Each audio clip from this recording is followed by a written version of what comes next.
pode se assentar. E quero aproveitar e convidar você para abrir a sua Bíblia no livro do profeta Daniel, capítulo 12, versículos 9 a 13. Livro do profeta Daniel, capítulo 12, versículos 9 a 13. E vou pedir que você permaneça com a sua Bíblia aberta aí nesse texto, porque nós vamos olhar alguns versículos que antecedem esse texto que será lido. O texto que será lido está sendo projetado aí na tela, e o texto bíblico eu vou ler na Nova Versão Internacional. É uma outra tradução. Diz assim o versículo 9: Ele respondeu: siga o seu caminho, Daniel, pois as palavras estão seladas e lacradas até o tempo do fim. Muitos serão purificados, alvejados e refinados, mas os ímpios continuarão ímpios. Nenhum dos ímpios levará isto em consideração, mas os sábios sim. Depois de abolido o sacrifício diário e colocado o sacrilégio terrível, haverá 1290 dias. Feliz aquele que esperar e alcançar o fim dos 1335 dias. Quanto a você, siga o seu caminho até o fim. Você descansará e então, no final dos dias, você se levantará para receber a herança que lhes cabe. Pai, é por pura graça que a Tua palavra foi registrada, é por pura graça que a Sua palavra será ministrada, por pura graça que haveremos de compreender a Tua palavra. E é na Tua graça que nós queremos descansar nesta manhã, ouvindo o Teu recado. Oramos assim no nome de Jesus. Amém. A Bíblia, ela tem algumas linguagens literárias interessantes. Você vai encontrar história, você vai encontrar tratando de crônicas, você vai encontrar poesias e você vai encontrar também profecias. Se você fizesse um comparativo entre os livros do Velho Testamento e os livros do Novo Testamento, o que o livro de Apocalipse é para o Novo Testamento, o livro de Daniel é para o Velho Testamento. Os dois livros têm um caráter extremamente profético. Traz algumas informações que, dependendo da sua corrente de interpretação escatológica, você vai ter compreensão do livro de Daniel e de Apocalipse. Agora, propriamente no livro de Daniel, nós estamos falando de um moço que foi levado para o cativeiro na Babilônia. Houve um período da história que todas as tribos do sul, Judá e Benjamim, foram essas tribos levados para o cativeiro na Babilônia. Isso aconteceu no ano 605 a.C. E lá eles ficaram por algum tempo. E dentre essas pessoas, Daniel, que possivelmente pertencia à alta classe em Jerusalém, da aristocracia, ele foi junto com seus amigos para este lugar. Lá foram selecionados e eles se tornaram estagiários da corte da Babilônia, trainee, e eles estiveram ali com um comportamento bem diferente. E é interessante que o nome de Daniel é Deus é o meu juiz. Ele era dotado de grande sabedoria, Deus o capacitou assim. E você percebe no livro como ele foi usado para interpretar sonhos, interpretar visões e decodificar mensagens que Deus queria tratar àquelas pessoas. Mais tarde ele vai se tornar conselheiro dos reis estrangeiros. A vida de Daniel, para mim, e eu creio que para todos vocês, é uma verdadeira inspiração, porque ele nos ensina como viver num mundo hostil, num mundo distante, numa cultura pagã, e permanecer leal ao seu Deus, de quem ele aprendeu desde a sua infância. E ele consegue trabalhar isto, e é um desafio para nós vivermos neste mundo. Daniel, essa inspiração. O propósito do livro foi realçar a grandeza de Deus a despeito dos reinos. O propósito do livro é falar que Deus de Israel é o único Deus e mantém sobre o seu controle o destino de todas as nações da terra. O livro salienta, explicita, define esta ação de Deus na história. E ele cobre historicamente dois reinos, o reino babilônico e o reino medo-persa. E cobre também 4 reis: o Nabucodonosor, o Belsazar, o rei Dario e o rei Ciro. Durante todo esse período histórico desses 2 reinos, Daniel atua como profeta daquele momento.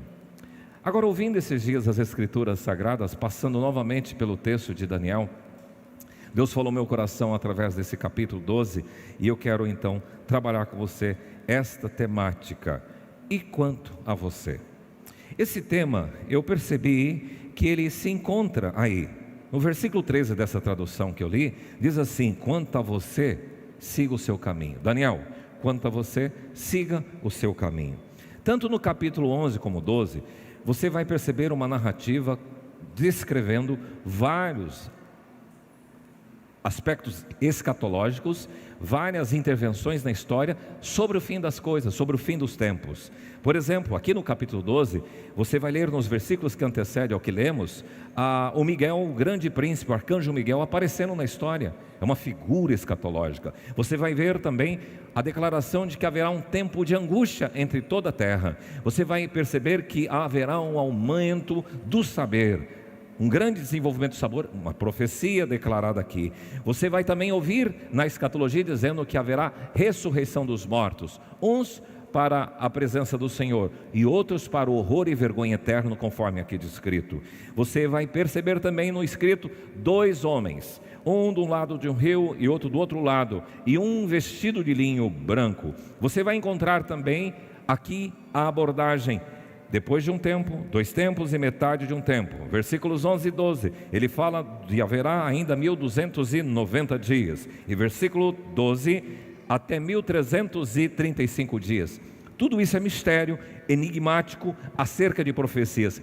Hoje, talvez você queria que eu trabalhasse a escatologia. Eu não vou me deter na escatologia, no fim dos tempos, como esse texto aqui até trabalha de forma mais intensa. Mas eu quero considerar com vocês uma postura simples, adotada por Daniel, para fazer frente a um reino diferente, a um império, a fazer frente a um comportamento pagão, e como ele se comporta como homem leal ao Deus que ele serve. A história terá um desfecho, Daniel. Os outros vão se portar assim, Daniel. Vão ter os sábios, vão ter os perversos. Mas quanto a você, siga o seu caminho até o fim. Eu vou tratar então de 3 coisas. Primeiro, o livro. Nós vamos falar do livro ou dos livros que esse texto menciona. Segundo, dos caminhos que esse texto propõe. E terceiro, quero trabalhar com vocês sobre a diretriz que o Senhor traçou para Daniel, que pode ser a diretriz que Deus quer traçar para o seu coração. Eu quero fazer isso utilizando as perguntas. E a primeira pergunta é esta: qual a importância do livro? Veja aqui que no contexto desse capítulo ele vai falar do livro da vida e vai falar também do livro da revelação. Os 2 livros são importantes não só para Daniel, mas para você e para mim. Veja, no versículo 1, ele fala do livro da vida. Todo aquele que for achado inscrito no livro da vida. No final do versículo 1, Daniel faz menção, livro da vida. Quando nós estamos tratando do livro da vida, nós estamos, segundo a definição de alguns, tratando do registro celestial daqueles que são redimidos através do sangue de Jesus. Falando do livro da vida, nós estamos falando do registro de Deus, que consta todos aqueles que vão fazer parte do reino dos céus. Há uma expressão que é utilizada nas Escrituras Sagradas pelo próprio Senhor Jesus, porque ele diz lá em Lucas 10, 20, depois dos discípulos terem saído, de 2 em 2, os 70 voltaram felizes, faceiros, por tudo que Deus realizara através da vida deles. E o Senhor Jesus os adverte: não fiquem encantados, faceiros e felizes, porque os demônios vos submetem, mas se alegrem porque o vosso nome está arrolado no reino dos céus. A carta também aos Hebreus faz menção a essa expressão arrolados. Hebreus 12, 23 diz: a igreja dos primogênitos arrolados, escritos no céu, no livro da vida. E o Apocalipse faz menção, Apocalipse 3, 5, o vencedor será assim vestido de vestiduras brancas, e de modo algum apagarei o seu nome do livro da vida. Então, esta pergunta, ela faz sentido para mim. Qual a importância do livro para você? A importância é de que você precisa ter a sua consciência, tranquilidade, segurança de que seu nome está escrito, arrolado no livro da vida. Só que não é só se inscrever e fazer a inscrição, como algumas pessoas às vezes fazem, né? A gente tem percebido, logo no início desses cultos, muitas pessoas faziam a sua inscrição reservando o culto e não vinham. Não é só ter o nome. e não vir. Não é se tornar membro de qualquer igreja, seja dessa igreja ou de outra igreja, dizer assim, está tudo tranquilo com relação à minha eternidade. O escrito no livro da vida é decorrente da sua salvação em Cristo Jesus e de uma aliança demonstrada dessa relação que você tem com Ele. Agora, nós temos aí também o livro da revelação, porque no versículo 9 está escrito: essas palavras estão encerradas e seladas até o tempo do fim. Essas palavras estão escritas e encerradas e seladas em um livro. Qual livro? Quando eu faço uma conferência com o livro de Apocalipse, eu vou encontrar em Apocalipse 22, 18, dizendo assim: eu, Jesus, a todo aquele que ouve as palavras da profecia deste livro, testifico. Ele está falando do livro da revelação. E se você vai para o versículo 19 do capítulo 22 de Apocalipse, está escrito: se alguém tirar qualquer coisa das palavras do livro desta profecia, Deus tirará a sua parte da árvore da vida, da cidade santa e das coisas que acham escritas neste livro. Então, qual é a importância desse livro? Esse livro, então, começa a ter um profundo significado para você cristão. Nós podemos dizer que este livro é o manual do fabricante. Nós podemos dizer que esse livro é a palavra de Deus. Nós podemos dizer que esse livro é a única regra de fé e prática. Nós podemos dizer que esse aqui é o código de conduta do cristão. Então, qual é a importância desse livro? Daniel encerra as palavras desse livro e haverá de cumprir, porque haverá alguém que abrirá esse livro. Então, este livro é para nós a palavra de Deus. Por isso que uma das cartas diz assim, que toda a escritura, Paulo a Timóteo, toda a escritura é inspirada por Deus e é útil para a correção, para a educação na justiça, a fim de que você, homem, você mulher, você jovem, você criança, seja perfeito e perfeitamente habilitado para toda boa obra. Qual a importância desse livro? E eu vou dizer que esse livro não precisa ser atualizado, ele é atual. Esse livro é a palavra de Deus, é inerrante e é suficiente para te levar à vida eterna. O próprio Senhor Jesus diz assim: examinem as escrituras, examinem o livro, porque vocês vão julgar ter nele a vida eterna. E são as palavras deste livro que testificam de Jesus. Qual é a importância desse livro? Quanto a você, Daniel, qual é a importância desse livro? Ter o seu nome no livro da vida, mas também ter as escrituras como seu conduta, norma de conduta, palavra de Deus e útil para te formar. Mas a segunda pergunta: e quanto a você? Qual o grupo que você pertence? A qual grupo você pertence? No texto de Daniel, bem como em toda a Bíblia, nós vamos encontrar duas grandes classificações para todos os habitantes do planeta Terra.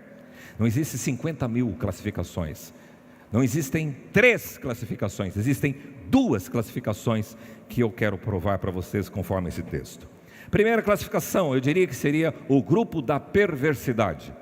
No texto bíblico você vai encontrar no versículo 10, na edição revista e atualizada, a seguinte afirmação: muitos serão purificados, embranquecidos e provados, mas os perversos procederão perversamente.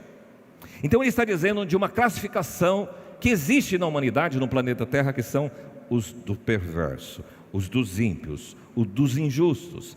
No versículo 10, numa outra tradução diz: os ímpios continuarão ímpios, e nenhum dos ímpios levará isto em consideração.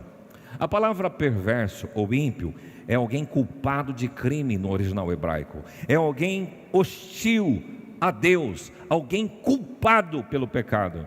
E se você olhar, conferindo esta afirmação com toda a Bíblia diz que não há um justo sequer perante Deus. Todos carecem e foram destituídos da glória de Deus. Todos, se não tiverem Jesus, são perversos, são ímpios, são maus. Esses homens são descritos aqui na Bíblia de várias formas. Por exemplo, o Salmo 1 diz assim: bem-aventurado o homem que não anda no conselho dos ímpios, na conversa daquelas pessoas que não têm o temor de Deus, não se assenta, não se detém no caminho dos pecadores e nem se assenta na roda dos escarnecedores, mas feliz é aquele que tem o seu prazer na lei do Senhor.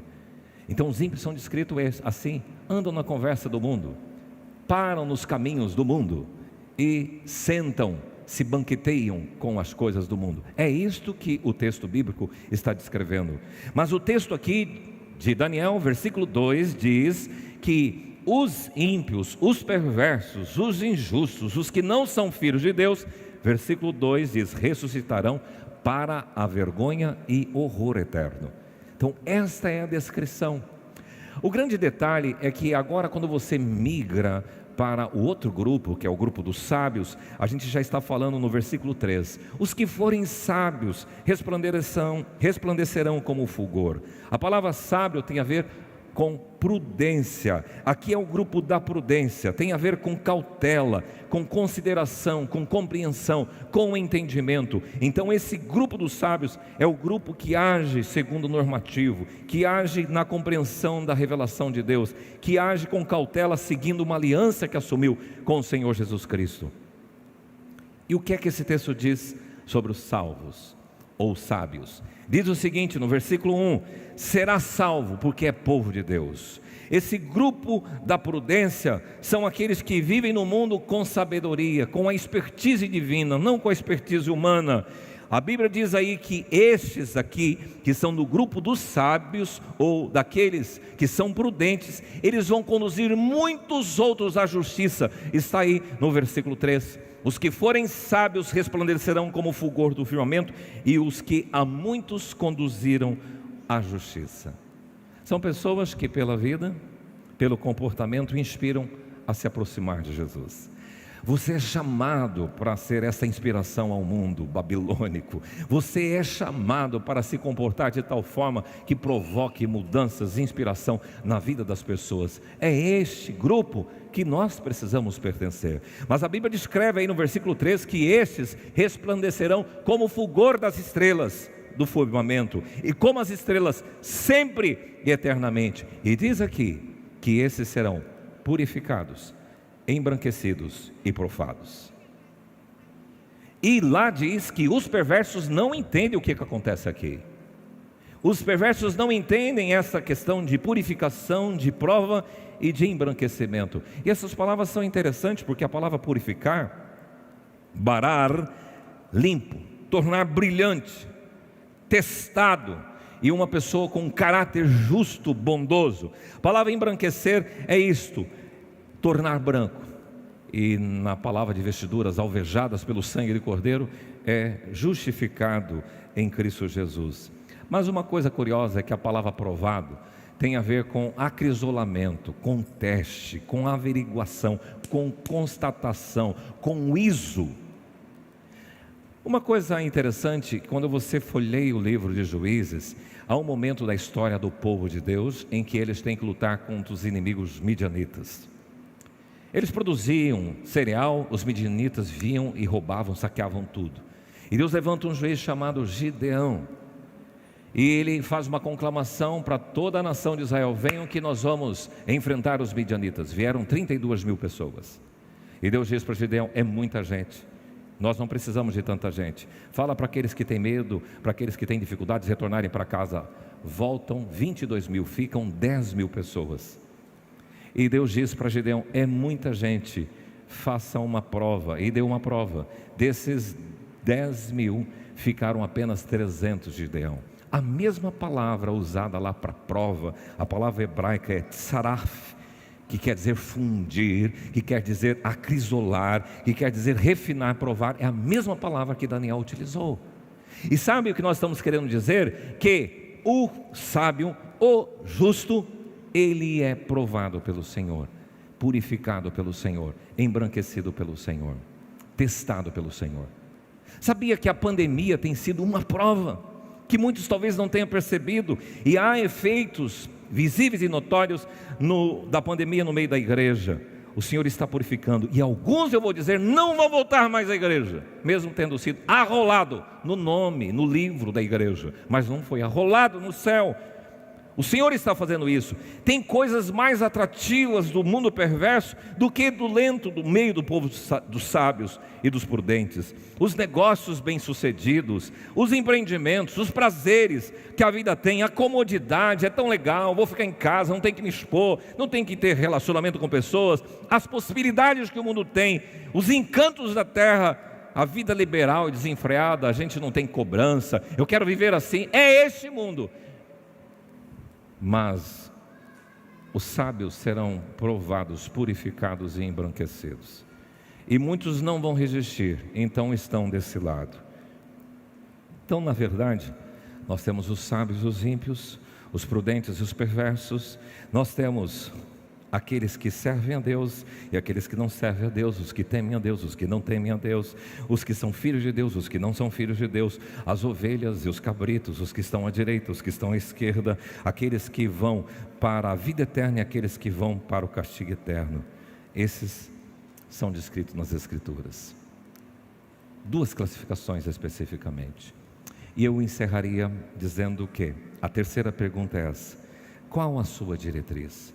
Tá bom, Daniel recebe de Deus essas informações, vai acontecer isto, então, muito bem, Daniel, tem o livro, cuidado, o livro da vida, livro da revelação, ok, você tem que saber que existem duas classificações, não tem meio termo, ou é ou não é, portanto você se posiciona, e quanto a ti, quanto a você, segue o seu caminho até o fim. Por duas vezes essa expressão utilizada nessa tradução: quanto a você, segue o teu caminho.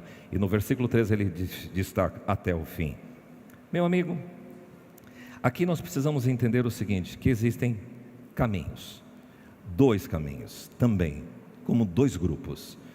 O Senhor Jesus nos ensinou isso: eu sou o caminho.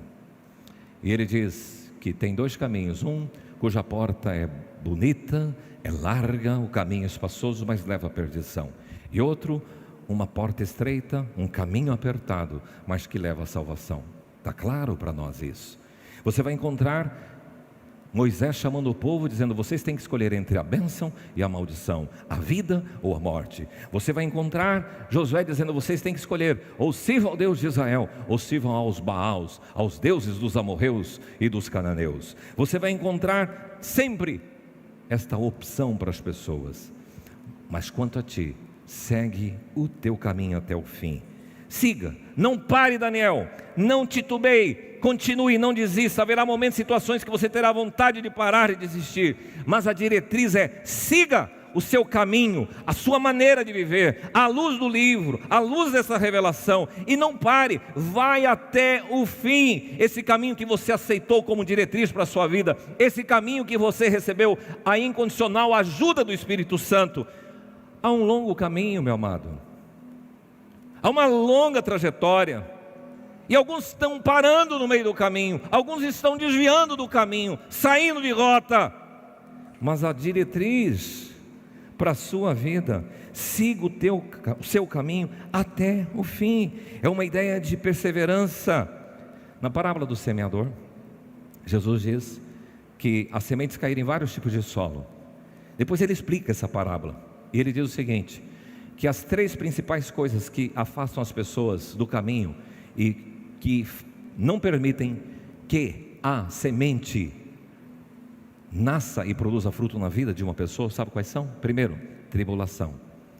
Vieram as tribulações, as lutas. Crente não tem problema. Quem disse que crente não tem problema? Jesus dissera: no mundo tereis aflições. Vai enfrentar. Mas tem gente que, por causa das aflições, da tribulação, chuta o balde. Mas segundo grupo, a fascinação das riquezas. O agro agora está em alta, o dólar está legal, nós vamos plantar, vamos colher, vamos pegar, construir, mas é louco. Hoje pedirão conta da sua alma, o que você tem acumulado, para quem vai ser. Cuidado com os encantos do mundo, a fascinação das riquezas e os cuidados do mundo. Tem que fazer meu doutorado, tem que fazer meu mestrado, tem que cuidar dos meus filhos, tem que dar uma boa condição para minha família, tem que fazer. Isso é ótimo. Porém, o teu coração onde é que está? É esta preocupação, e essas coisas distanciam as pessoas. Não, estou viajando, quero curtir minha vida. E Deus em segundo, terceiro, quarto, quinto, último plano. Não tem um meio termo. Porque aqui nesse grupo dos perversos, sabe o que acontece? A gente execra os assassinos, os estupradores, os roubadores, os bandidos, os pior classe. Então a gente pensa que os perversos são esses. Mas tem um grupo aqui que não é assassino, não é nada, mas continua na maldade, não foi lavado pelo sangue do Cordeiro. E tem um terceiro aqui, grupo, que está dentro dos perversos, que são aqueles pseudo-cristãos, que se dizem cristãos, que vão até a igreja, mas que não leem a Bíblia, não vivem conforme o Evangelho. Esses estão aqui. Não tenha dúvida disso. Se Deus não é prioridade na sua vida, então você está aqui, você não está lá. Se Deus é prioridade, você ama Jesus, você ama a igreja, você ama a palavra, você quer crescer na fé, você quer servir. Esses são os sábios que serão com resfulgor, refugirão como as estrelas do firmamento. E eu encerro dizendo que nas cartas da igreja do Apocalipse são 7 cartas. E aí entra essa canção que entoamos: aquele cuja face é como leão, cujos olhos são como chamas de fogo, os pés reluzentes e a voz poderosa. Ele diz algumas coisas das 7 igrejas, 6 igrejas com problemas que estão impedindo de seguir o caminho. Quais são as 6 coisas? Eu escrevo para vocês e talvez você tenha que ser alertado nessa manhã. Primeiro, esfriamento da fé, está mais para esse caminho. Perseguição, se não resistir, vai para esse caminho. Heresia, gente aí de bom senso falando absurdos na Bíblia. Heresia. Imoralidade, tolera Jezabel. Sexo à vontade, pode ter relacionamentos homossexuais, pode adulterar, todo mundo faz. Pode ter piadas picantes no seu celular, receber pornografia. Este é imoral e este é desse grupo, e distancia você do caminho. Aqueles que são presunçosos: não, eu não roubo, não faço isso, não faço aquilo, mas sou dizimista, não sei o quê. Presunto. São pessoal dizendo que por conta disso vai ganhar. Não vai ganhar. E aqueles que são apáticos, cujo texto, o anjo ou o Senhor, que a face de leão, os olhos de chama de fogo, os pés reluzentes, diz: não és nem frio, nem quente, és morno, é apático, e eu vou vomitar-te da minha boca. Sabe o que o Senhor Jesus diz? Quanto a você, Ele dá uma dica para a igreja de Éfeso, que eu queria que fosse a sua dica para mim também. Ele diz assim lá na carta de Apocalipse 2,5: lembra-te, pois, de onde caíste, e volta à prática das primeiras obras. Arrepende-te, você que esfriou no primeiro amor.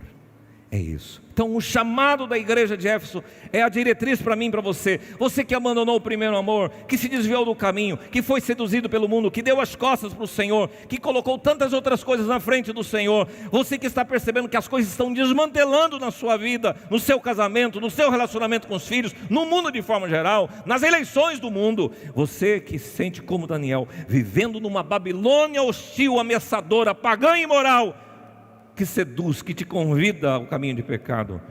Ouça a voz de Jesus que diz: aquele que é face de leão, olhos de fogo, pés reluzentes, voz poderosa, lembra-te de onde caíste, e arrepende-te e volta à prática, para que você esteja nesse grupo, no caminho que te leva ao céu.